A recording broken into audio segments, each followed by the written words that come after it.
Hello everyone, আসসালামু আলাইকুম। সবাইকে স্বাগত জানাচ্ছি ভুবন সুমন চ্যানেলের নতুন একটি ভিডিওতে।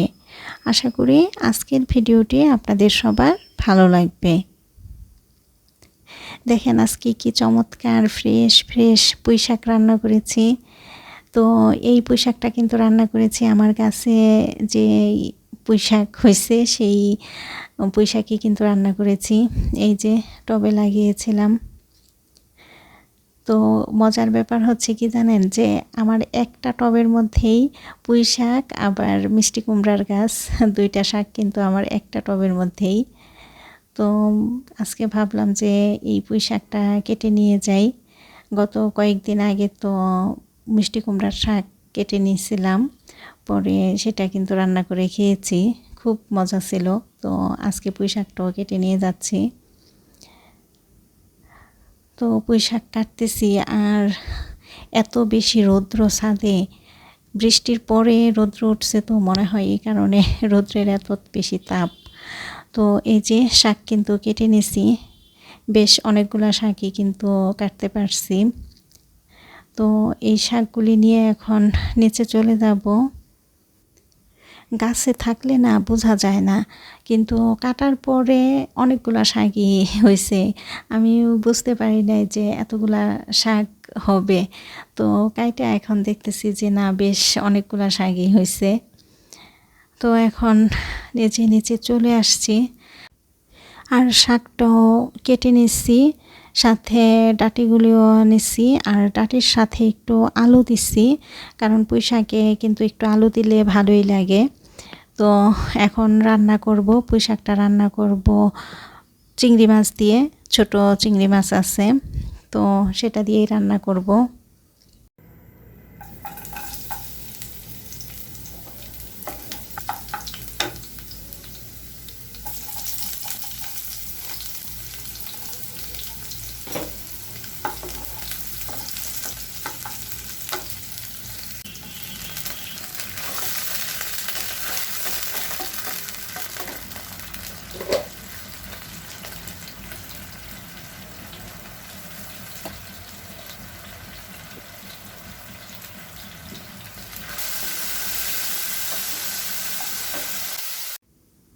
পেঁয়াজ রসুন আর মশলা ভালোভাবে একটু কষিয়ে নিছি, তারপরে এই যে চিংড়ি মাছ দিয়ে দিলাম।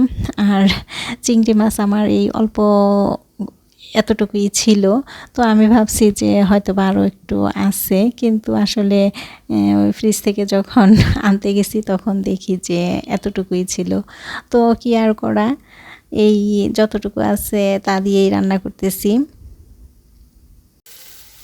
এই পুঁই শাকটা না এমন একটা শাক, এই শাকটা দেখা যায় ঘরে রান্না করলে ছোট বড় সবাই কিন্তু পছন্দ করে, সবাই পছন্দ করে খায়। রান্না করলে কেউ বলে না যে না খাবো না। আর এই শাকটা যদি চিংড়ি দিয়ে রান্না করা যায় বা ইলিশ মাছের মাথা দিয়ে রান্না করা যায়, তাহলে কিন্তু অনেক বেশি মজা হয়। আর এই শাকটাতে কিন্তু অনেক বেশি পুষ্টিগুণ আছে, তো প্রচুর পরিমাণে ভিটামিন এ আর সি আছে।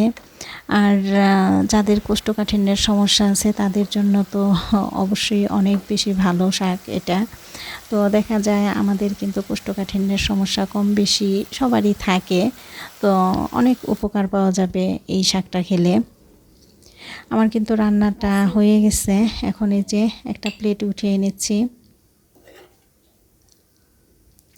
ভালো লাগে, নিজে হাতে লাগাইছি গাছ, সেই গাছ থেকে শাক এনে রান্না করলাম, এটা একটা অন্যরকম ভালো লাগে আসলে। কালারটা কিন্তু মাশাআল্লাহ অনেক বেশি সুন্দর আসছে। আজকে কিন্তু দুপুরবেলা আর কোনো কিছুই আমি রান্না করি নাই, শুধুমাত্র এই শাকটা দিয়েই খাবো। বাজারে কিন্তু সবজির প্রচুর দাম। তো এই শাকটা যদি আমি বাজার থেকে কিনে আনতাম তাহলে কিন্তু 30 টাকা বা 40 টাকা লাগতো।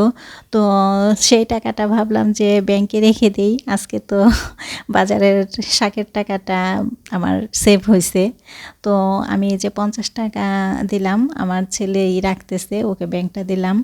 তো ও ব্যাংকে 50 টাকা রেখে পরে বলতেছে, আম্মু তুমি তো ওই দিন মিষ্টি কুমড়ার শাকও রান্না করছো, তাহলে ওইটার টাকাও দাও। পরে এই যে আরও 50 টাকা দিলাম, পরে 100 টাকা রেখে দিল। তো প্রিয় দর্শক, আজকের ভিডিওটি এই পর্যন্তই। দেখা হবে অন্য একদিন নতুন একটি ভিডিও নিয়ে।